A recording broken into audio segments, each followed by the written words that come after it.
Welcome to Zero to Start, a podcast about immersive development that brings you inspiring conversations with immersive creators, developers, and industry leaders. I'm your host, Ceciliana Trevino. Will the Apple Vision Pro be as paradigm-shifting as the first iPhone? If Apple's hedging its bet on spatial computing, did Oculus/Meta do the hard excavation work to prove there's an innovative market for XR? Does an early adopter really need another headset in their vast collection of goggles, glasses, and gadgets?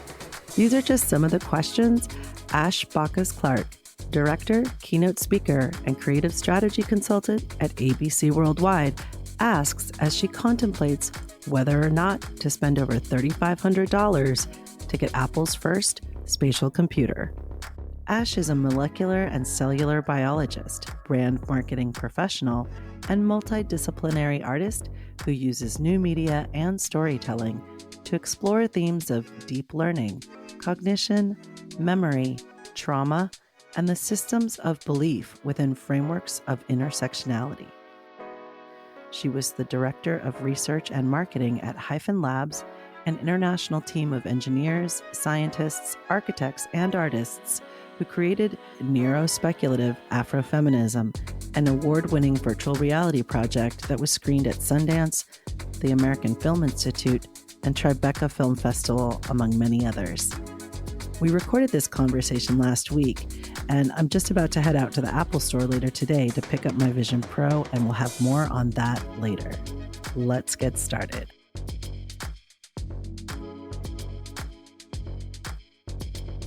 Welcome to Zero to Start, Ash. It's really a great pleasure to have you on the podcast today.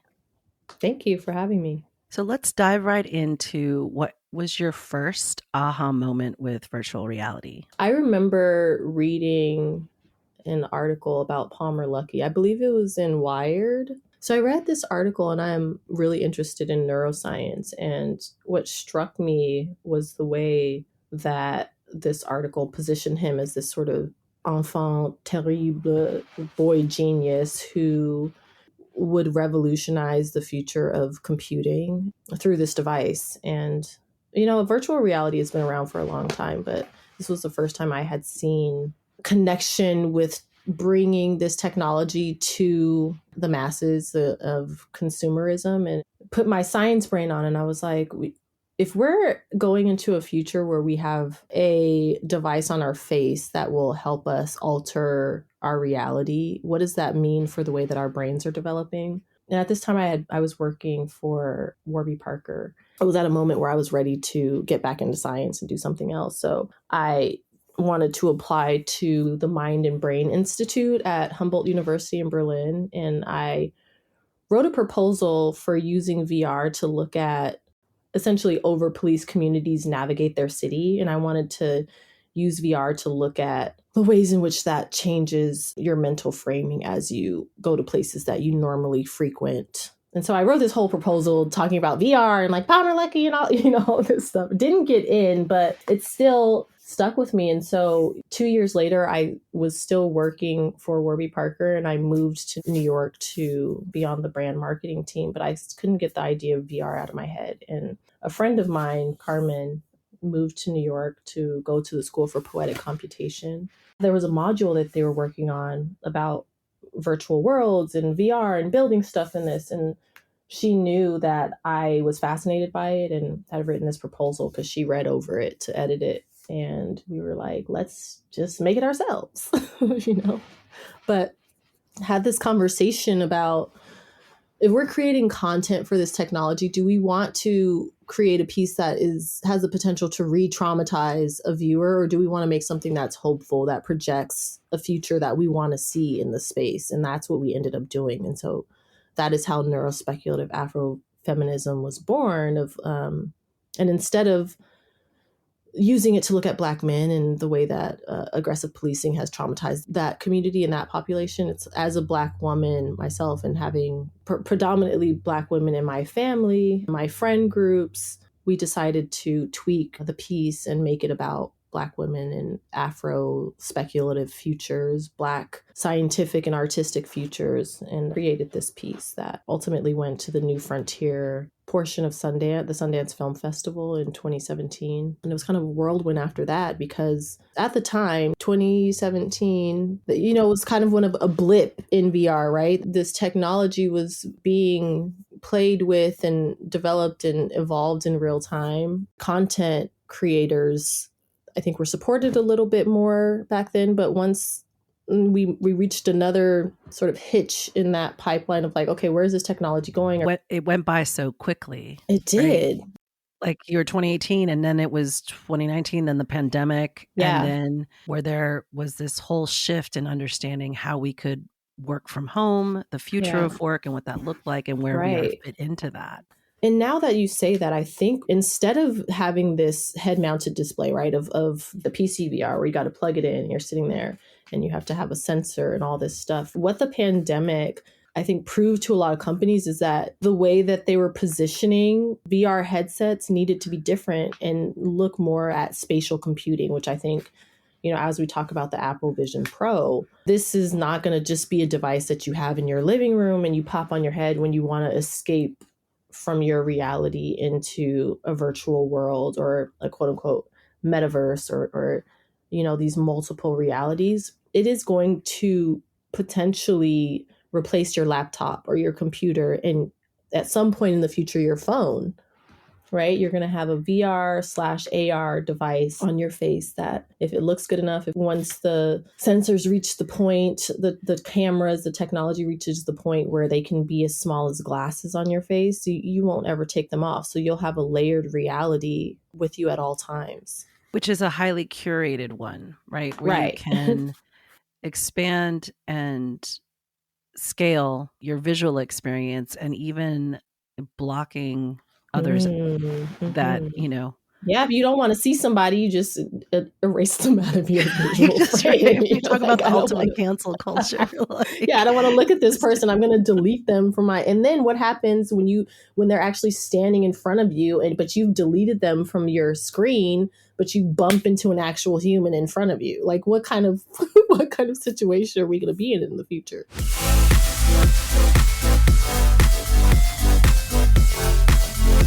What is neurospeculative Afrofeminism? Well, we can call it NSAF from here on out because it is a mouthful. So it's a 3-part project that looks at security, protection, and visibility of Black women in the virtual sense, but also in real time, because the project, we made a roster of speculative objects that are talking about computing and talking about surveillance culture. And at the time, there was a more of an awareness and a conversation around the experiences of Black and brown people in the corporate space and the types of things that you have to navigate when you get into a space that was not built for you. And more fundamentally, what happens when you get into a virtual or a digital space that was not meant for you. So you go into these gaming forums, you go on some places of Reddit or the dark web, or some of the things that you have to sit through just because I love video games and I love gaming culture, but I don't want to sit here and hear what these people have to say about me because they can hide behind their avatars.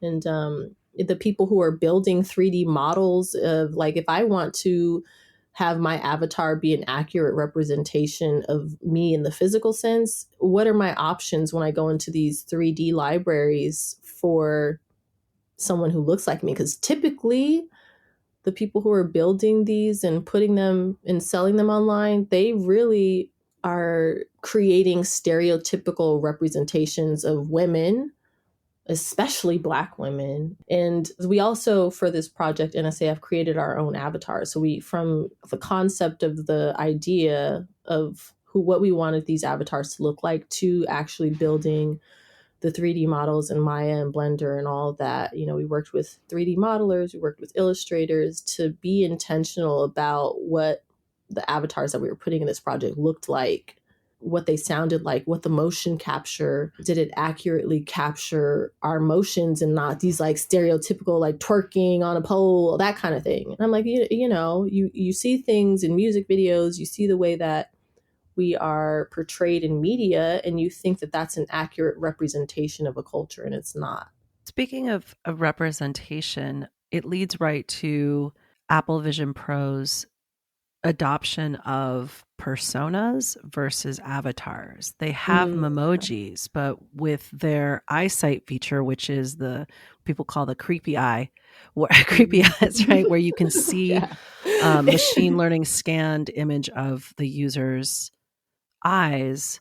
Yeah. And then on a video call or FaceTime, there's no avatar that you have to select. It's your persona, like it's a machine learning representation, real-time generated computer image of yourself. It feels like there's a increased sense of accountability because there isn't an avatar to hide behind. It's interesting that you say that, the creepy eye, because when I first saw the images that Apple released, for pre-order and teasing the thing, I thought it was a pass-through where it's your actual eyes. But then I learned that it was a front-facing OLED. And also when you're watching movies or playing games or something, you don't see that. So I think the idea is, if you're going to have this goggle-looking thing on your face and you're talking to someone, they're going to want to see your eyes, right? That goes into thinking about personas. When you're talking to someone, like let's say on Instagram or anywhere where you have to have a profile picture or something that represents who you are online, right now you can be whoever you want to be, right? And that oftentimes can be liberating, or it can give you the license to say whatever you would want to say. You would say something that you would never say in real life to someone, because you can hide behind an avatar or quote unquote persona, an alternate version of you online. Like I have many different alternate versions of me. Like I'm a different person on LinkedIn than I am on my several Instagram accounts, in my X, which I don't use Twitter/X much anymore. I just have mine to make sure I still have my handle, but same. Or sometimes I'll check to see, I like how people talk about some of my favorite films, but I don't go on there to get news or things like that anymore. Scroll like we used to. Yeah, exactly. And then I just realized that there's a generative AI integration on X now called Grok. Grok. What is it called? Grok? Grok. So you're taking a look at it now? Oh, you have to subscribe in order to use it. Interesting. Okay, not doing that. Yeah, like premium plus subscriber. No, thank you.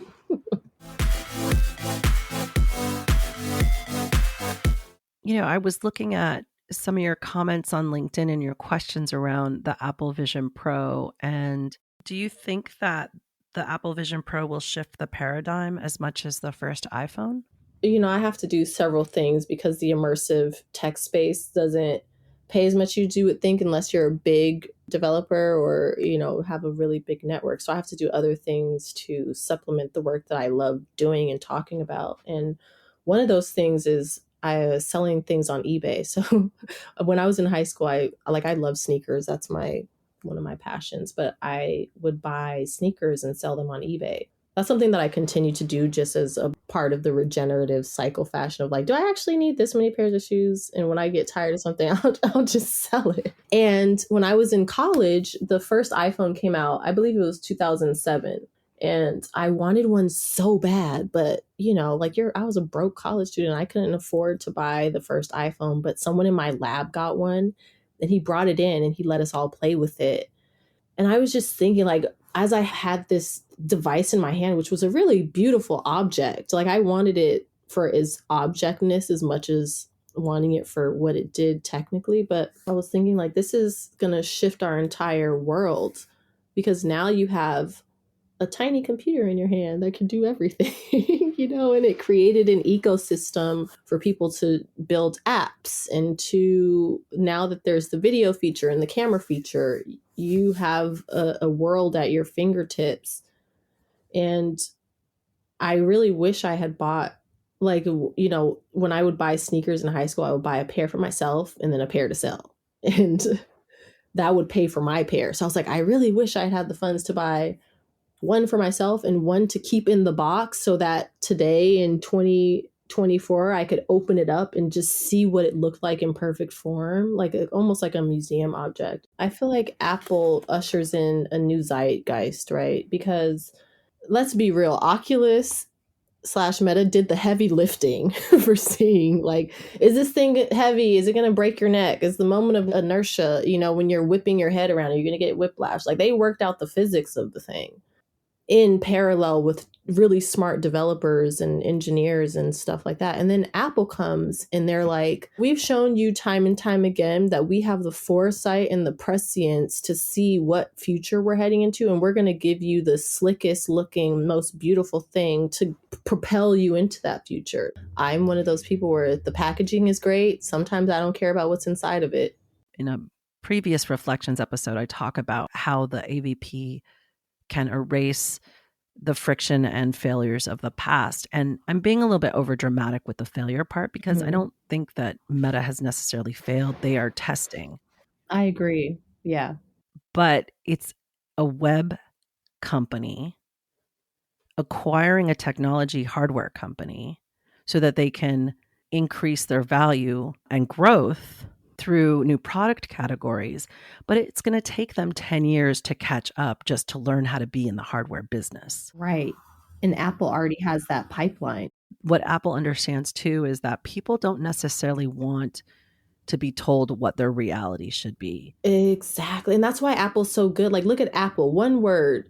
That's why I'm really annoyed at when we created Neurospeculative, which is by design. Like, it was meant to funnel out people that this project isn't really for you if you can't look past the title. But when you have one word, that's all people want to have, because that's the way our vision works. You scan something and your visual receptors land on a word and you remember that word. If you have too many things that your eye is trying to focus on, you're not going to remember. When you're following the bell curve, Apple knows how to appeal to the masses in a way that I think a lot of other companies can't figure out. But also Apple appeals to the early adopters, the mavens. And then they also appeal to the people who are lagging behind.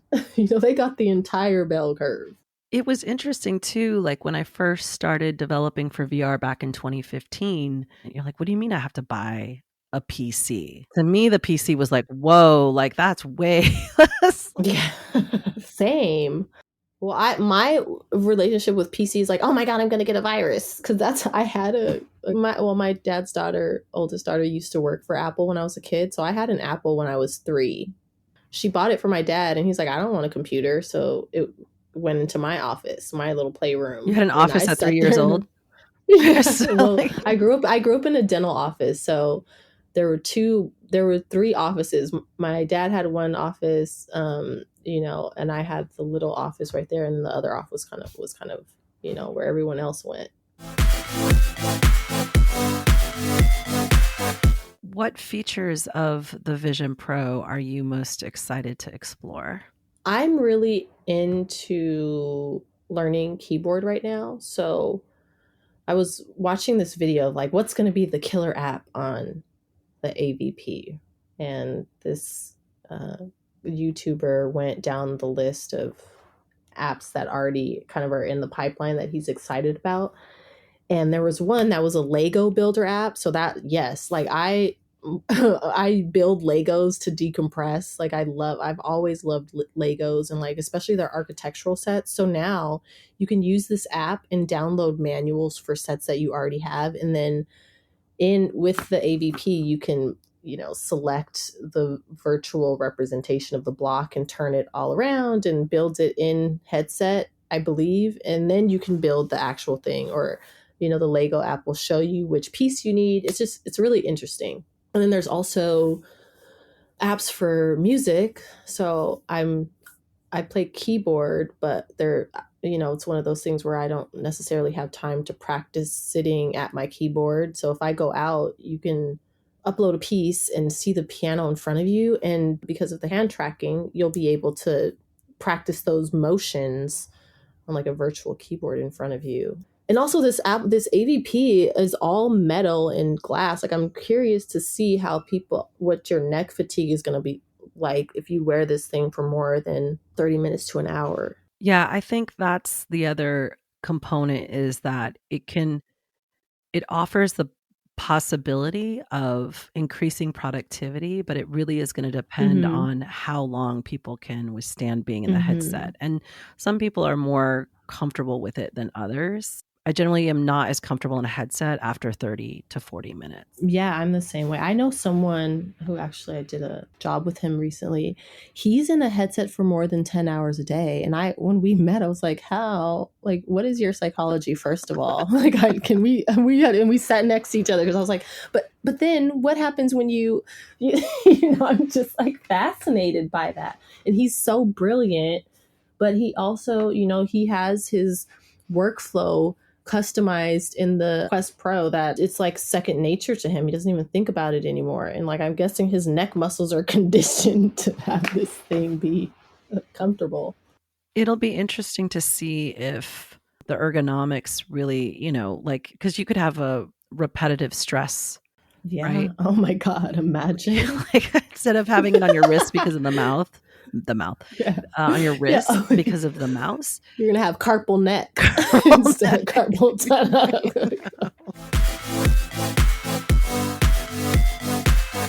Getting back to the early risks that Meta took, do you think that this is a scenario where a rising tide lifts all boats? Is it better for consumers because now they have a choice of which platform they're on?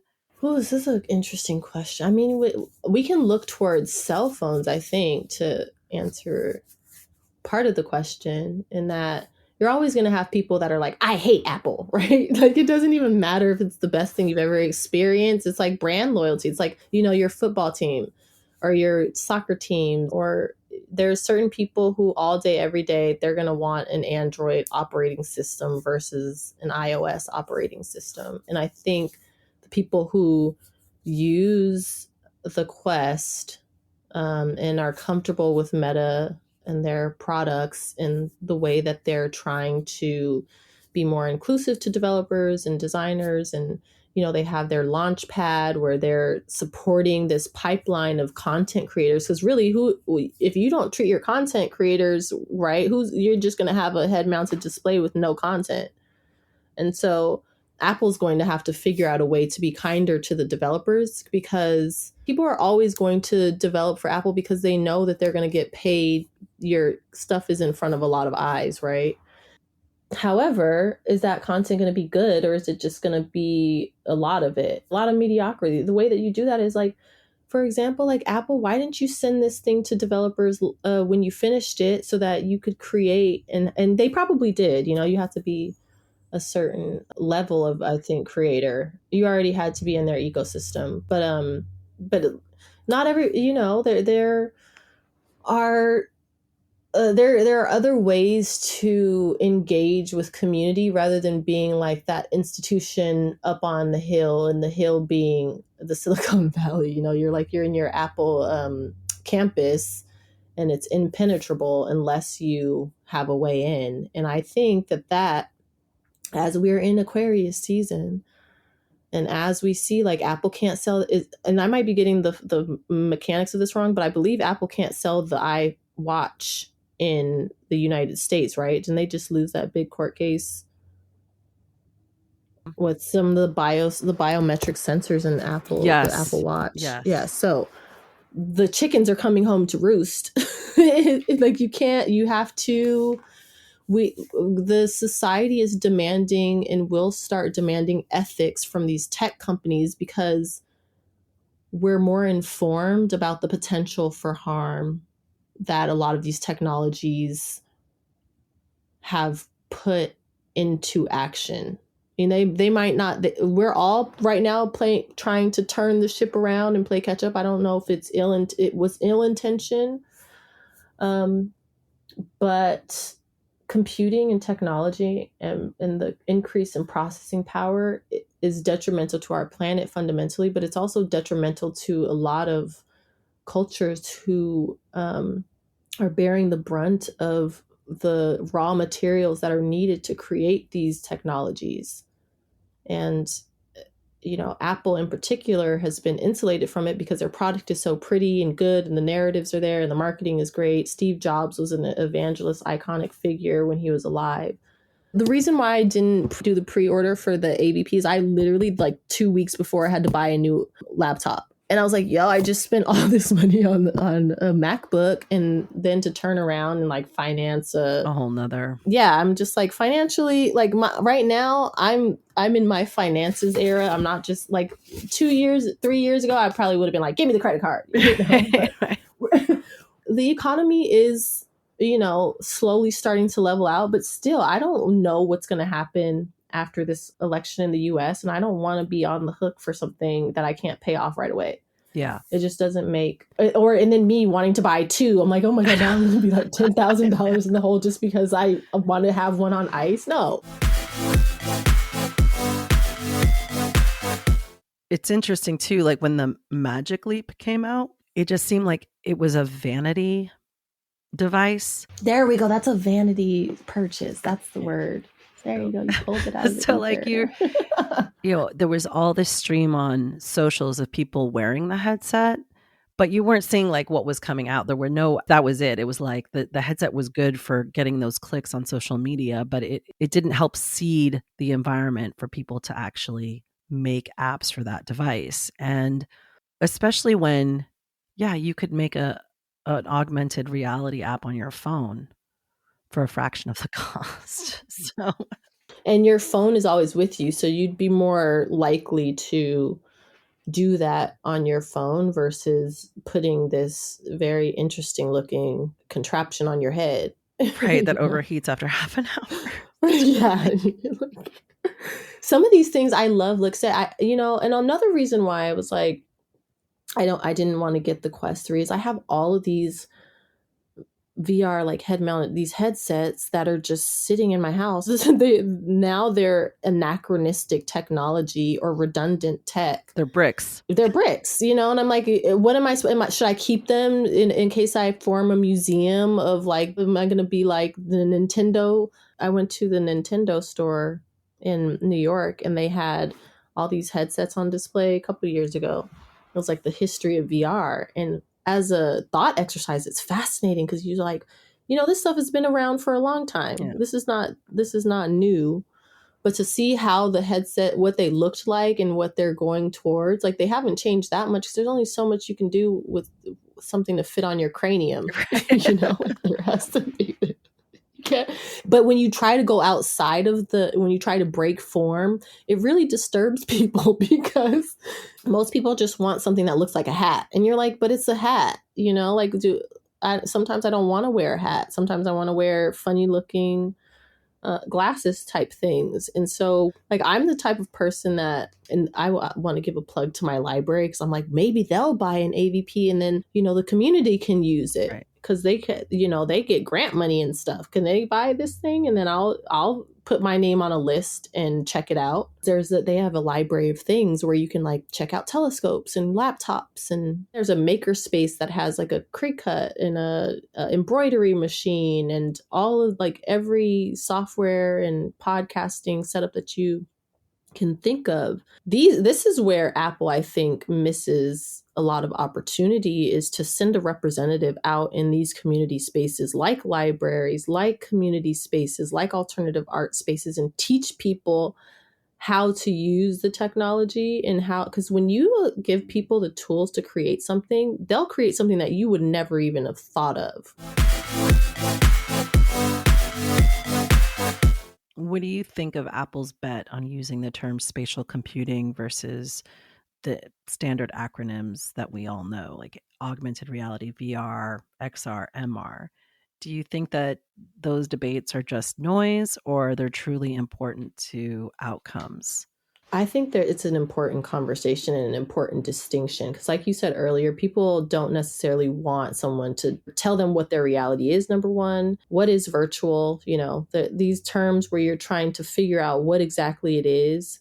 Spatial computing, we're all aware of what computing is, right? And we all exist in space. So when those two things are put together, I understand exactly what it is without having to think about it. That actually, because I was on the fence, I was like, when I would look at the images and see it, I thought it looked cool. Like I would wear it as a fashion statement because they look like ski goggles to me. And then when I saw the eyes, I thought it was really interesting. The strap, though, looks like it might get kind of tight after a while, but I still think it looks pretty cool. It looks like it's going to get dirty. And dirty, exactly. I mean, most Apple things is there's maintenance into making it look pristine unless you put a case on it. Outside of that, when someone, I don't remember who I saw framed it like that on LinkedIn. It's someone else who was like commenting on that post you contacted me through.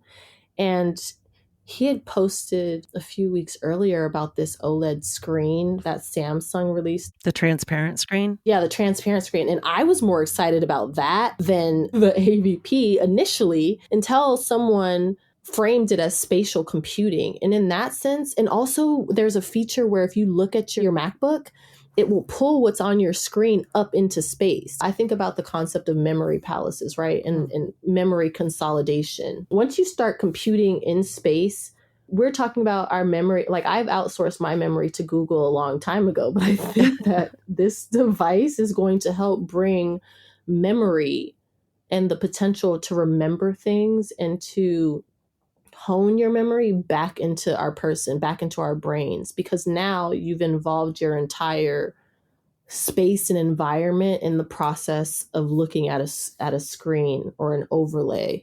It's funny because there's this whole conversation around getting rid of the screen, right? Like, but you're breaking through the screen or it's a mirror image. And you're like, it's a screen. Like it's still a screen. And you haven't really, it's not a hologram. But is a virtual screen a screen or is it a layer? Like I'm also trying to like we could go into the philosophy of this thing too, of like breaking form, breaking screens, synaptic plasticity, and all of these things that are concepts that are out in the ether of like how do we measure it? How do we begin to fathom it? But it's happening, and that's where quantum physics and computing comes in, because the nature of reality is like the only thing that you can say for certain is real, and sometimes you can't even say that, is what's right in front of you, because the world behind your head doesn't exist until you look at it in your own framing, right? That POV, that perspective. Once Apple figures out, though, how to connect us with someone to dust my space as I'm in headset all day, that's going to be, because the world is still going to exist. And who's going to maintain our actual physical spaces while we're all in virtuosity? I think that's a really good point. That could be a new service category. Yeah. While you're in VR, I'll come and clean your house for you. I mean, that's the thing too, right? Like in VR, you have so much more space that doesn't take up any physical space, and there's no consequence to creating a mess in your virtual world.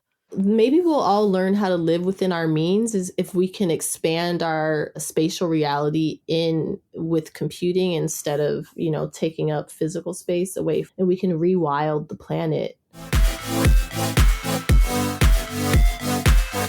Why do you think it's important to start creating experiences for the Apple Vision Pro or even just on virtual reality?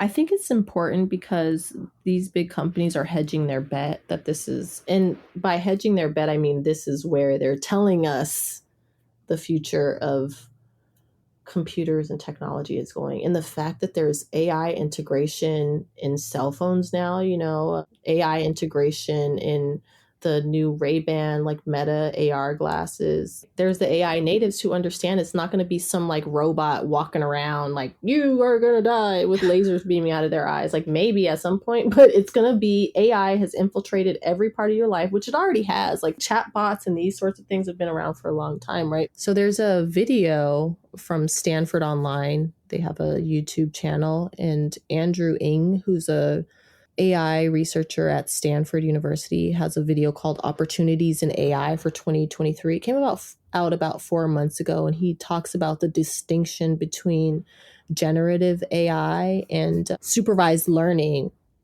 of artificial systems. And that is where a lot of people think that the future is going towards. So supervised learning is the ways in which artificial intelligence systems will be able to communicate with other artificial intelligence systems rather than you having to generate prompts to have, an AI like ChatGPT 4 or Stable Diffusion or any of these other texts, and telling them what you want. And we'll be sure to have a link to that video in the show notes. Let's dive into a little bit about how you help brands create immersive strategies and what you enjoy about designing and creating for immersive tech. Right now, I would say that I focus more on the ethics and the way that you're building inclusion into your strategy. And what I mean by that is like, can everyone physically put your headset on? Is there an onboarding process that needs to be considered in order to help you have mass adoption of your strategy or your product?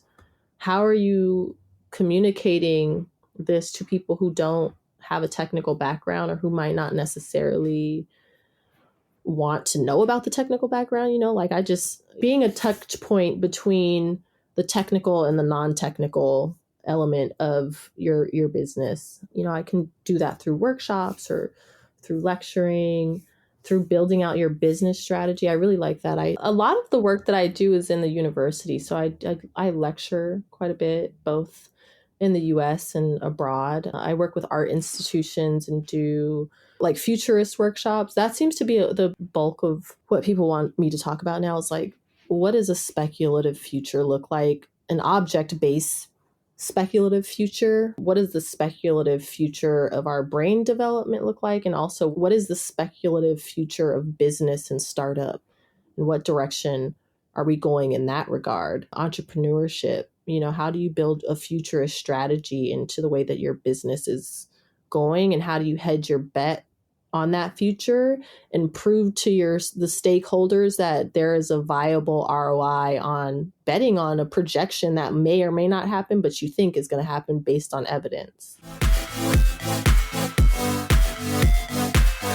What's your advice for people who don't necessarily see themselves as a technical person or don't think that they have the skill set to get into spatial computing? My advice is to partner with people. We always think we have to do things in isolation, right? I would have been able to do a VR project had it not been for Carmen Aguilar Iwej, Eje Tankal, Nitsan Bartov, all of the plethora of people who helped bring this VR project to life, because it takes production, especially production. We had to complete this thing in less than 6 months. Oh, wow. And actually really in a month, because we didn't get funding until maybe 7 or 8 weeks leading up to the Sundance Film Festival. So we had been accepted and we were like, oh my God, it's not, we took out personal loans to build the first part of the thing.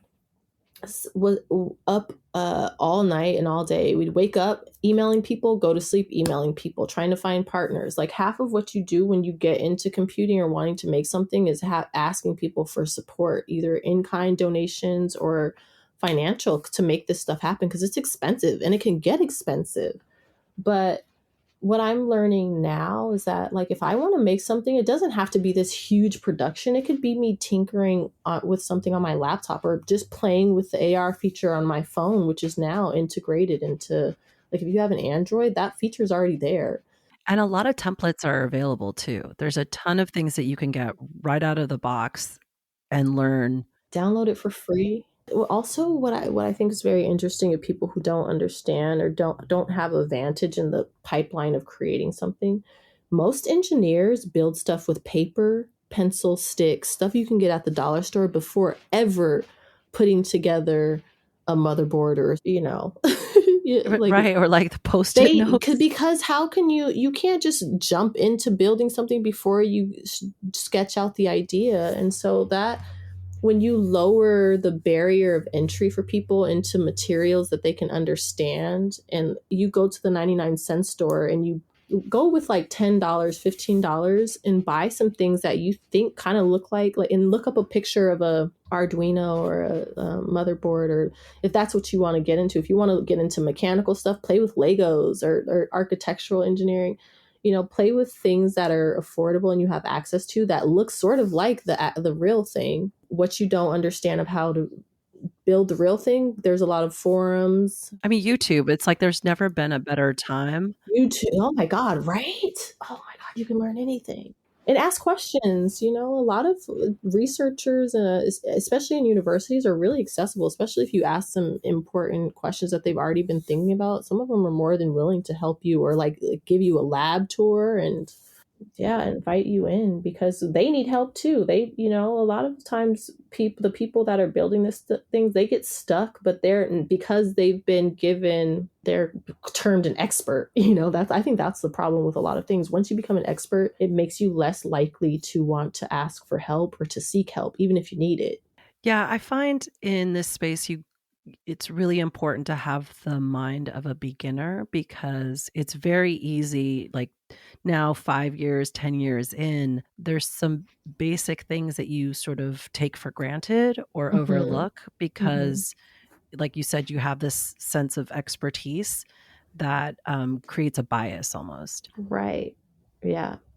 And then that bias is built into the products that you make, if we're being completely real, because even if you see something and you know that it's not right, because you're going to double down on the fact that you know what is best, you are less likely, I think, to ask someone who may not know what you know in terms of the technical, but they know that this is not going to work for them. And if they say that, hey, I'm sorry, this isn't going to work for me, you're going to tell them the 110 reasons why it will work for them based on the other things that you've built. But this one thing, I guarantee you, if someone has the courage to tell you this is not working for me, there's probably a lot of other people who are like, hey, this isn't working for us either, but they don't want to tell someone who's the expert. I have no problem telling the expert, hey, this isn't working for me. I want to use this technology too. And I think it's important that people who look like me, who have my lived experience, are also represented in the technology. Did you have any final thoughts before we wrap up? Well, I want to say thank you for having me. This has been a very energizing conversation. I guess what I am taking away from this conversation that I want to think about and integrate into my own practice is retaining that beginner mindset. I think once we learn something and we put it to use and we take ownership over the idea, we want to protect it, even if in that protecting we lose sight of other things that could allow us to do and be better. And I think by adopting a beginner mindset and trying to always strive for that, we'll be able to continue to evolve on technology and use it for good. Use technology for good. Excellent. Thanks so much for joining me today on Zero to Start. It's really been an inspirational conversation, and wishing you all the best and brightest for 2024. Thank you. Likewise. I hope this episode inspires you to go from imagining the future to building it. Be sure to check the show notes for how you can connect with Ash and for links to the items that we covered in today's episode. You can support Zero to Start by subscribing to us on your favorite podcast platform. Give us a rating and share this episode with your community.